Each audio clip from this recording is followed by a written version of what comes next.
Hello everyone, hope you're all keeping fine, hope you're all keeping healthy. I'm in the motorhome. I've just finished off the final little bits and pieces I've been doing to alter it for our upcoming trip, which I'll explain to you later on where we're going. And there's a couple of major upgrades I've done on the camper. Well, I think they're major anyway. And a few little small alterations, I should say, accessories I've put in. I've been through them before in a previous video, but I'll go through them again anyway so you can see what I've basically done. Right, I'll start off with the last one I did. I think the TV's here. It's just in a recess on the outer wall of the actual camper van. They're just there for stop it moving because I'll show you in a minute. Right, this cover here is just to make sure it's a bit safer. It just pulls out, it swivels round. I can adjust it at the back here, whichever way it wants to be. Make it tighter, make it go down, point it up, make it go round, pull it out. If I want to, I can even, not quite, but I could probably, I can see anywhere I want to, whether it's the seating area or the bedroom area if I want to, or the table area. So that's one of the simple upgrades I've done. And what it does, just swivels round this way. It's a little knob at the back. It won't tighten that well. I'll push it in there, and what I do then is I'll put the cover back on, and these are just fillers for I think it's the bed, because this is a 3-berth camper or motorhome. Stick it in there when I'm travelling. Oops. There's one on the other side. Pull the thing on. It just stays if I'm moving around basically. Well, I told you about, I said I'd put these in. I've not bothered putting anything in. I've just left it. It's just hidden out the way, so it's not worth doing. The other side's the same, and I've not put anything there. I think it might spoil it, so I've just left it for the time being. And they're the light side exchange LEDs for halogen. 2 over here, and I've put 2 spare ones, extra ones up here as well. One there, and one over here, so there are 2 additional ones I've put in as well.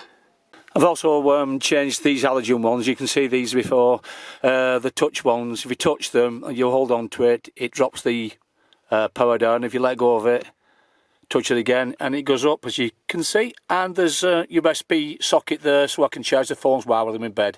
On the previous one, I hadn't hid the wires. Now they're hidden now, so they're under this conduit here on both sides, so the wires are out the way, except for a little bit there, that's all. And one of the major upgrades I've done is in the back of here, and I'll open the door now and show you what I've done. This is one of the major upgrades I've done. I've changed the colour gas bottles for what they call gasset bottles. 2 11 kilo bottles with an interchange here. And there's a way of filling these bottles up, which I'll show you in a minute. These bottles are refillable ones.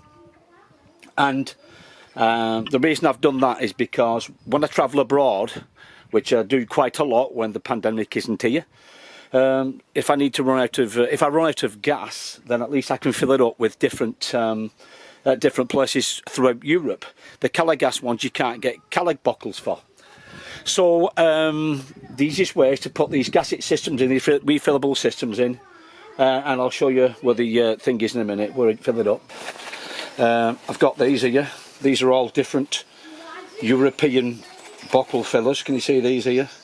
Well, wherever I go in Europe, I can attach it to the actual thing. I'll show you in a minute anyway. And I can attach it to the inlet, and then I can gas the system up wherever I go. One of the reasons why I've got this gasset system, because the fridge is on a 3-way, it's a 12 volt, it's a 230 volt, and it's a gas one. And it's just cheaper at the moment to use the gas than actually change it for a 12 volt fridge. This is a little little filler cap just in there. There's a little thing. This is designed for British filling. And all these here, as I mentioned before, basically screw on the inside like this. Whoops. Then whichever country I'm in and whatever adapters needed, I can do this way. I can change the adapters, so they'll all screw into the British system, every one of them. As I said before, depends what country I'm in. Oops. I'm going to break it before I've even used it. And just screw in and then you attach a connection here. In England, you've got to push it in, and then you've got to pull the lever back and twist it, or twist it and pull the lever back anyway. But that's how it works. So at the present time, gas in this country, in wherever you go, wherever you can get it, which I think there's quite a lot of places actually, it's cheap. I paid 57p at Morrison's, and I paid 62p at another place, which is only about 2 miles from where I live, so it's not too bad. I think it ranges from 60 to about 70-80 pence anywhere. But these 2 bottles cost me, when I first did it, at 62 pence a litre, just over 26 quid to fill up. Now I know with a 6 kilo bottle, which I have for the caravan, I think that's about 20 to 26 quid. So you can see the difference in price. And I won't get stuck in Europe if I need gas to either have a wash, warm water up, dishes, use the fridge. So it's going to work out okay, hopefully. Back in the garage area, a small upgrade, if you want to class it as that. LEDs here, I changed them from a fluorescent, there was one fluorescent in here, so which I think was quite bright. If I go to the back end, and it's quite dark down there, I just switch it on. So all the rear garage now is illuminated.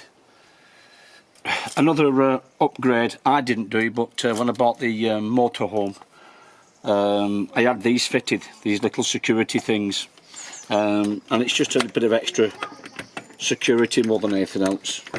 Just push in there, they lock up. Besides the locks already on the vehicles themselves, I had one fitted here on the garage side, and I've had one fitted on the habitation door as well. It's just a bit of safeguard. When I go out exploring, then I could be gone for hours, and if Sharon has come with me, then you know it may be a security risk, especially when I go abroad into places I go into, which is usually in the middle of nowhere sometimes. Another major upgrade I've done is actually on the roof. Let's go up and have a look. So I've installed 2 100 watt Renogy solar panels. The cables obviously run all clipped together in parallel and run into the box over there, if you can see it, just on the edge of the roof itself, and back down and into a special controller. I'll go and show you now. So the wires from the solar panels come down and go into this MPPT regulator, which is this. It's an LMR 1218. It's designed for a system called Shoud, which I've got in the van. This then goes straight into a special box that controls all the 12 volt and the 230 volt system inside here. And I know it's working because that little light's telling me it's on, but I've got something else which is which I have to run from here, which is this cable here, back up into above the seating area, which I'll show you in a minute. And this is the little thing that's connected to the MPPT, and it tells me how much charge, or how much charge is going into the leisure batteries and how much charge is going into the main van battery. It charges both up. If I press this, 0, so in other words the batteries are full. If I press this, and that's 0 again because the batteries are full again. So everything's working fine so far. So that's the major and minor upgrades I've done to the motorhome. I'll be trying it out in the next few weeks. Due to the pandemic, we decided not to go abroad just yet. Sharon's booked 3 weeks off, and our intention was to hopefully the pandemic had eased by June, but it's not done. We're in the UK, we're on a traffic light system. Red means don't go. Amber means if you go, come back. You've got to take a few COVID-19 tests and isolate for 10 days. And I think the green one, I think you still have to take tests, but you don't have to isolate, if I remember rightly. Anyway, and countries change very, very quickly. Portugal a while ago was green, so a lot of people went to Portugal for a holiday, and then while they're there, it suddenly went to amber, so that means when they come back, it's tests and isolation. So it just isn't worth going abroad at this present time.